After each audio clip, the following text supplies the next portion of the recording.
السلام علیکم اسٹوڈنٹس، امید ہے آپ سب لوگ بالکل خیریت سے ہوں گے۔ آج اردو الف میں ہم لوگوں نے سبق نمبر 9 جو کہ ہے امتحان، اس کا مطالعہ کرنا ہے اور مشکل الفاظ کے معنی پڑھیں گے آج، ٹھیک ہے۔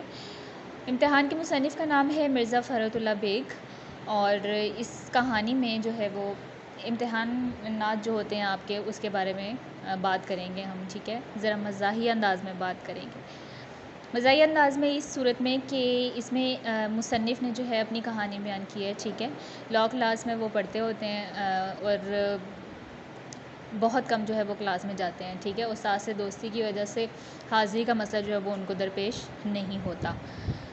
پھر اس طرح سے ہی وقت گزر جاتا ہے اور امتحانات کے دن جب قریب آتے ہیں تو اپنے گھر میں جو مصنف ہیں وہ کہتے ہیں جی کہ مجھے ایک علیحدہ کمرہ چاہیے امتحان کی تیاری کے لیے، ٹھیک ہے۔ اور پھر انہیں علیحدہ کمرہ دے دیا جاتا ہے، وہ اس کے دروازوں پر جو ہے وہ کاغذ جو ہے وہ چسپاں کر دیتے ہیں، چپکا دیتے ہیں۔ تو اس کے بعد جس ہم شام کو 7 بجے سو جاتے ہیں اور صبح 9 بجے اٹھتے ہیں، ٹھیک ہے۔ اصل میں کہانی کچھ اس طرح سے ہے کہ مزاح اس میں اس طرح سے ہے کہ ایک قسم کا وہ اپنے گھر والوں کو یہ ظاہر کرتے ہیں کہ وہ بڑی محنت کر رہے ہیں، انتھک محنت کر رہے ہیں، لیکن اصل میں وہ کچھ بھی نہیں کرتے ہوتے، وہ پڑھنا چاہتے ہی نہیں ہیں، ٹھیک ہے۔ محنت تو دور کی بات ہے، وہ توجہ ہی نہیں ہوتی ان کی بالکل بھی پڑھائی کی طرف۔ آخر امتحانات کے دن قریب آ جاتے ہیں، گھر والوں سے کہتے ہیں کہ میں نے امتحانات جو ہیں وہ نہیں دینے، میری تیاری جو ہے وہ اچھی نہیں ہے۔ اور گھر والے میں سے جو والد صاحب ہیں ان کے، وہ کہتے ہیں کہ تم نے تیاری کی ہے نا، تو پھر ڈرنے کی جو ہے وہ ضرورت نہیں ہے، لہٰذا امتحان میں جو ہے وہ شرکت کرو۔ لہٰذا امتحان میں شرکت کرنے چلے جاتے ہیں، اور وہاں جاتے ہیں تو اتنا بھی ان کو پتہ ہوتا ہے کہ آج مضمون کس مضمون کا جو ہے وہ پرچہ ہے، ٹھیک ہے۔ نگران سے پوچھتے ہیں، وہ ہنس کر انگلی رکھ دیتا ہے اس پرچے کے عنوان پر، تو پھر انہیں پتہ چلتا ہے کہ کون سا پرچہ ہے آج۔ خیر اس طرح ہی امتحانات ختم ہو جاتے ہیں اور امتحانات کے نتیجے میں وہ فیل ہو جاتے ہیں، ٹھیک ہے۔ اور گھر والوں کے سامنے وہ یہی کہتے ہیں کہ میں نے تو بڑی محنت کی تھی، مجھے نہیں پتہ کس طرح فیل ہو گیا۔ اور گھر والے بھی یہی کہتے ہیں کہ اتنی محنت کرنے کے بعد اگر کوئی فیل ہو جائے، ایسا کیسے ممکن ہے نا۔ تو لہٰذا جو والد صاحب ہیں وہ تسلی دیتے ہیں، آنسو پوچھتے ہیں اور یہی کہتے ہیں کہ جو کوئی بدماش چپراسی ہوگا جس نے جو ہے وہ نمبر ادھر ادھر کر دیے ہوں گے، ٹھیک ہے۔ مطالعہ شروع کرتے ہیں جو کہ ایک شعر سے آغاز ہے۔ نہ ہوئی گر میرے پرچوں سے تسلی نہ سہی، امتحان اور بھی باقی ہے تو یہ بھی نہ سہی۔ گر کہتے ہیں جی اگر کو، ٹھیک ہے۔ اور لوگ امتحان کے نام سے گھبراتے ہیں، لیکن مجھے ان کے گھبرانے پر ہنسی آتی ہے۔ آخر امتحان ایسا کیا ہوتا ہے؟ دو ہی صورتیں، فیل یا پاس، اس سال کامیاب نہ ہوئے آئندہ سال صحیح۔ میں اپنے دوستوں اور ہم جماعتوں کو دیکھتا تھا کہ جو امتحان کے دن قریب آتے جاتے ان کے حواس یعنی ہوش، ان کا دماغ مختل یعنی پریشان، اور ان کی صورت اتنی سی نکل آتی تھی یعنی صحت کا کمزور ہو جانا۔ بندے پر امتحان کا رتی برابر اثر پہلے تھا اور نہ اب بھی اس کے ختم ہو جانے کا افسوس ہے۔ رتی برابر یعنی ذرہ بھر، اور بندے پر اپنی بات کر رہے ہیں، ٹھیک ہے۔ امیدواروں کا مجمع یعنی ہجوم، نئی نئی صورتیں، عجیب عجیب خیالات، یہ ایسی چیزیں ہیں جن سے کبھی دل سیر نہیں ہو سکتا یعنی بھر نہیں سکتا۔ جی چاہتا ہے کہ تمام عمر امتحان ہوئے جائیں لیکن پڑھنے اور یاد کرنے کی شرط اٹھا دی جائے۔ میری سنیے کہ 2 سال میں لاء کلاس کا کورس پورا کیا، مگر کس طرح؟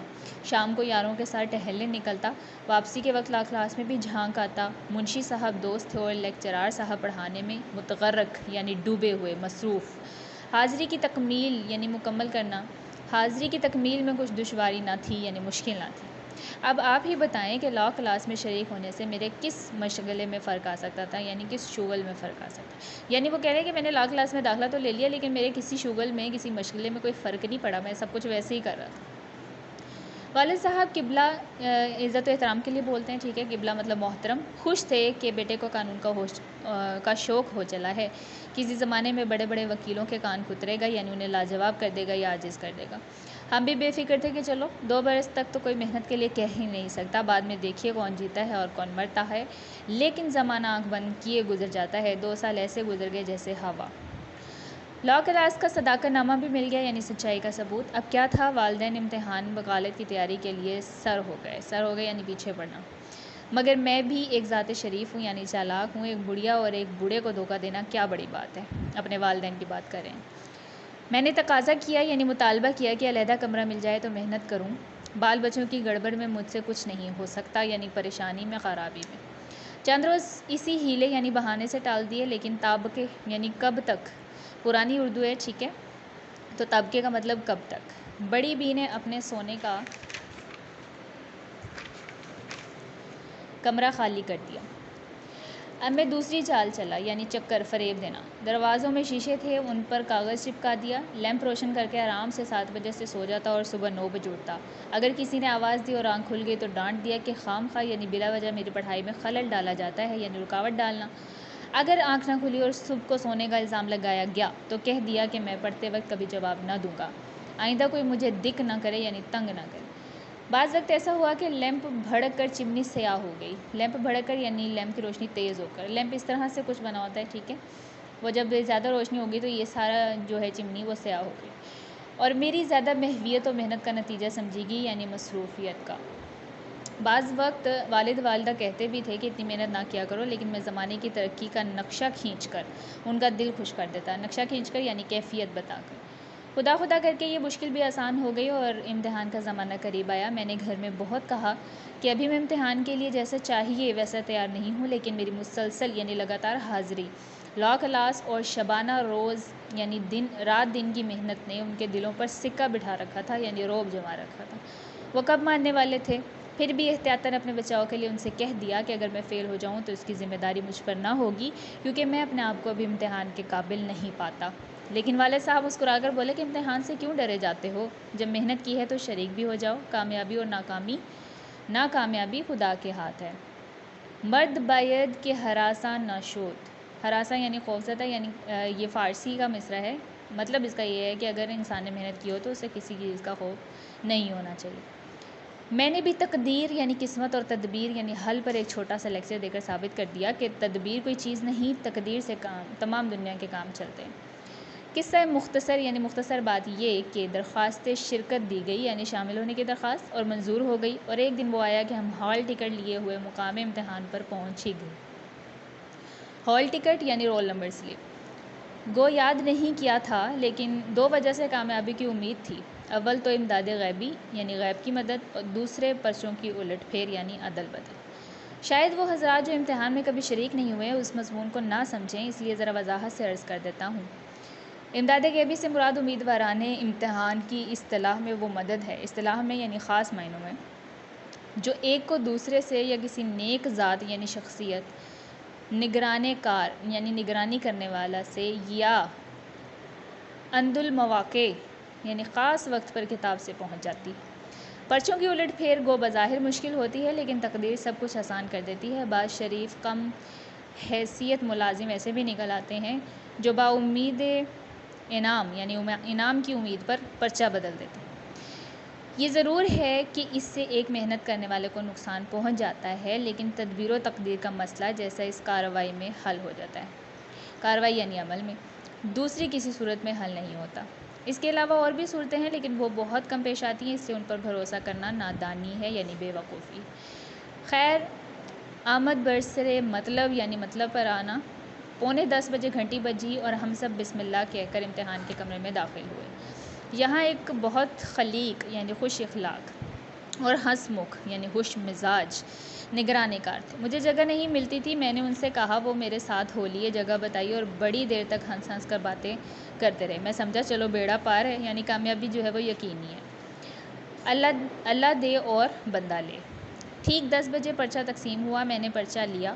معمولی یعنی سرسری یعنی معمولی سی نظر ڈالی اور میز پر رکھ دیا. لیکن یہ ضرور کہوں گا کہ پرچہ پڑھنے کے بعد جیسا میرے چہرے پر اطمینان تھا شاید ہی کسی کے چہرے پر ہوگا. خود تو اس پرچے کے متعلق اندازہ نہ کر سکا لیکن نگرانے کار صاحب کو یہ کہتے ضرور سنا کہ پرچہ مشکل ہے. میں نے کئی مرتبہ اول سے آخر تک اس کو پڑھا لیکن یہ نہ معلوم ہوا کہ کس مضمون کا ہے. جوابات کی کاپی دیکھی. اس کے آخر کی ہدایتیں پڑھی. صفحہ اول یعنی پہلی لائن میں شامل ہونے والا کہ خانہ پوری کی یعنی کارروائی پوری کرنا اور کھڑا ہو گیا. گارڈ صاحب یعنی محافظ یا نگہبان. فوراً ہی آئے۔ میں نے ان سے کہا کہ جناب یہ پرچہ کس مضمون کا ہے؟ وہ مسکرائے، زبان سے تو کچھ نہ بولے مگر پرچے کے عنوان پر انگلی لگ دی۔ اس وقت مجھے معلوم ہوا کہ اصول قانون کا پرچہ ہے۔ دل کھل گیا، یعنی خوش ہو گیا۔ میں نے بھی قلم اٹھا کر لکھنا شروع کر دیا، کیونکہ اصول کے لیے کسی کتاب کو پڑھنے کی ضرورت تو ہے ہی نہیں۔ اس مضمون پر ہر شخص کو رائے دینے کا حق حاصل ہے۔ ایک مقنن یعنی قانون دان ایک اصول قائم کرتا ہے، دوسرا اس کو توڑ دیتا ہے۔ کیا وجہ ہے کہ ہم اپنی رائے یعنی مشورہ کو کسی دوسرے کی تجویز کا پابند کریں؟ میں نے اپنے برابر والے سے پوچھنے کی کوشش بھی کی، کچھ ادھر ادھر نگاہ بھی دوڑائی، مگر گارڈ صاحب میری حالت کو کچھ ایسا تاڑ گئے تھے، یعنی سمجھ گئے تھے کہ ہر وقت بلائے ناگہانی کی طرح سر پر ہی کھڑے رہتے تھے، یعنی اچانک آنے والی مصیبت کی طرح۔ ذرا میں نے ادھر ادھر گردن پھیری اور انہوں نے آواز دی کہ جناب اپنے پرچے پر نظر رکھیے۔ اکثر آپ لوگوں کے ساتھ بھی ایسے ہی ہوتا ہوگا۔ جب دوسروں سے مدد ملنے کی توقع منقطع ہو گئی، یعنی ختم ہو گئی، تو میں نے دل میں سوچا کہ چلو ان گارڈ صاحب سے ہی پوچھیں۔ میں کھڑا ہو گیا، وہ آئے، میں نے دریافت کیا یعنی پوچھا کہ جناب اس دوسرے سوال کا کیا جواب ہے؟ وہ مسکرائے اور کہا کہ مجھے معلوم نہیں۔ میں نے کہا کہ یہ برابر والے بڑے زور سے لکھ رہے ہیں، یعنی بہت تیز تیز لکھ رہے ہیں، ان سے پوچھ دیجیے، اور اگر آپ کو دریافت کرتے ہوئے لحاظ آتا ہے یعنی شرم آتی ہے تو ذرا ادھر ٹہلتے ہوئے تشریف لے جائیے، میں خود پوچھ لوں گا۔ مگر وہ کب ہلنے والے تھے، کتب ہو گئے، یعنی جم گئے۔ ان کا مسکرانا پہلے تو اچھا معلوم ہوتا تھا، لیکن پھر آخر میں تو زہر ہو گیا، یعنی شدید برا لگنے لگا۔ میں واللہ یعنی اللہ کی قسم سچ کہتا ہوں کہ اگر تمام عمر میں قلبی نفرت مجھے کسی سے ہوئی ہے تو انہی صاحب سے ہوئی ہے، یعنی دلی نفرت۔ غرض اس طرح یہ تمام دن امتحان کے گزر گئے، لیکن آپ سمجھ سکتے ہیں کہ ایسے ظالم کے ساتھ ایسی حالت میں کہ ایک حرف بھی یاد نہ ہو پورے 6 گھنٹے گزارنے کیسے مشکل ہوں گے۔ میں تو ہر روز آدھا گھنٹہ کے بعد ہی کمرے سے نکل آتا، لیکن مصیبت یہ آن پڑی کہ والد صاحب روز 11 بجے سے آ جاتے اور نیچے صحن میں بیٹھے رہتے۔ اب میں جلدی باہر آ جاتا تو جو روب میں نے 2 سال کے عرصے میں قائم کیا تھا وہ سب ہوا ہو جاتا، یعنی غائب ہو جاتا۔ اس لیے کہر درویش برجان درویش، یعنی غریب کا غصہ اپنے آپ پر ہی ہوتا ہے۔ آخری وقت تک امتحان کے کمرے میں بیٹھا رہتا اور جب نیچے اترتا تو والد صاحب سے پرچے کی سختی کی ضرور شکایت کرتا۔ وہ بھی میری تشفی یعنی تسلی کے لیے ممتحن یعنی امتحان لینے والے کو بہت کچھ برا بھلا کہتے، لیکن ان کو یہ خیال ہو گیا تھا کہ کچھ ہی کیوں نہ ہو میرا بیٹا کامیاب ضرور ہوگا۔ امتحان ختم ہوا اور امید نمبر 1 اور 2 کا خون ہو گیا یعنی امید ختم ہو گئی۔ کون سی 1 اور 2؟ ایک امداد غیبی والی امید اور دوسری پرچوں کی الٹ پھیر والی امید۔ اب ممتحنوں کے پاس کوشش کی سوجی۔ والد صاحب ایک زبردست چٹھی یعنی رکا یا خط، ٹھیک ہے، سفارش کی لے کر ایک صاحب کے یہاں گئے، یعنی ان کے ہاں گئے۔ وہ چٹھی دے کر بہت اخلاق سے ملے، آنے کی وجہ دریافت کی۔ والد نے عرض کیا کہ خادم زادہ یعنی غلام کا بیٹا اس سال امتحان میں شریک ہوا ہے، اگر آپ کوشش فرمائیں تو یہ خانہ زاد یعنی غلام ہمیشہ ممنون احسان رہے گا، احسان مند رہے گا۔ وہ بہت ہنسے اور دوسرے لوگوں سے جو سلام کو حاضر ہوئے تھے فرمانے لگے، یہ عجیب درخواست ہے، ان کا بیٹا تو امتحان دے اور کوشش میں کروں۔ بندہ خدا یعنی خدا کے بندے اپنے لڑکے سے کہو کہ وہ خود کوشش کرے۔ بیچارے بڑے میاں ایسے نادم ہوئے یعنی شرمندہ ہوئے کہ پھر کسی کے پاس نہ گئے۔ کچھ عرصے کے بعد نتیجہ بھی شائع ہو گیا اور کم ترین یعنی معمولی ناچیز جملہ مضامین یعنی تمام مضامین میں بدرجہ اعلیٰ فیل ہوا، یعنی اعلیٰ درجے کے ساتھ۔ کم ترین یعنی معمولی ناچیز انہوں نے اپنے آپ کو کہا ہے، مصنف نے۔ خبر نہیں کہ وہ کون سے بھلے مانس یعنی شریف ممتحن تھے کہ انہوں نے 2 نمبر بھی دیے، باقی نے تو 0 ہی ڈالا۔ والد صاحب کو بہت رنج ہوا یعنی دکھ ہوا۔ نمبروں کی نقل یعنی نمونہ حاصل کرنا، نمبروں کا سرٹیفکیٹ حاصل کرنا جسے ہم رزلٹ کارڈ نہیں کہتے، وہ نمبروں کی نقل حاصل کی اور بالآخر یہی رائے قرار پائی کہ کسی بدماش چپراسی نے بدل دیے، ورنہ ممکن تھا کہ برابر 3 گھنٹے لکھا جاتا اور 0 ملتا۔ مجھے بھی تعجب تھا یعنی حیرانی تھی، کیونکہ میں نے پرچے کچھ ایسے برے نہیں کیے تھے۔ میں نے یہ جوابات والد صاحب کو بھی سنائے، انہوں نے بہت تعریف کی، ممتحنوں کو بہت برا بھلا کہا، میری اشک شوئی کی یعنی آنسو پونچھے اور فرمایا بیٹا کوئی گھبرانے کی بات نہیں، اس سال نہیں آئندہ سال صحیح، آخر کہاں تک بے ایمانی ہوگی۔ اچھا، یعنی والد صاحب بھی اس کی حوصلہ افزائی کر رہے ہیں کہ ہاں بھائی تم نے بہت محنت کی ہے اور تمہارے ساتھ جو ہے وہ قسمت کی طرف سے جو ہے وہ غلط ہوا ہے۔ اور آگے ایک مصرع لکھا ہے جی کہ 100 دن چور کے تو ایک دن بادشاہ کا ایک دن شاہ کا، شاہ یعنی بادشاہ۔ خیر جو کچھ ہوا سو ہوا، 1 سال کی فرصت تو مل گئی، یعنی مہلت تو مل گئی، یعنی مصنف کی اپنی رائے یہ تھی کہ شکر ہے جان تو چھٹی، اگلے سال صحیح، اب پتہ نہیں تب بھی میں پاس ہوں گا یا نہیں ہوگا۔ اچھا جی، یہ مضمون جو ہے وہ لیا گیا آپ کا مضامین فرحت سے، ٹھیک ہے، اور اس کے الفاظ معنی آپ لوگوں نے اچھے طریقے سے یاد کرنے ہیں، اس پوری کہانی کو بھی آپ لوگوں نے اچھے طریقے سے ذہن نشین کرنا ہے، ٹھیک ہے۔ آج کے لیے اتنا ہی، اجازت دیجیے، اللہ حافظ۔